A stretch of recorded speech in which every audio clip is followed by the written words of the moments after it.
Parte 3. Desmontamos el switcher dañado. Switch nuevo.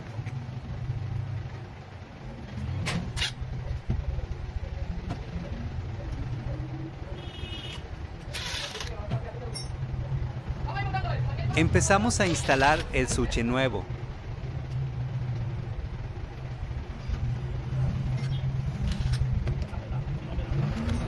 Parte 4.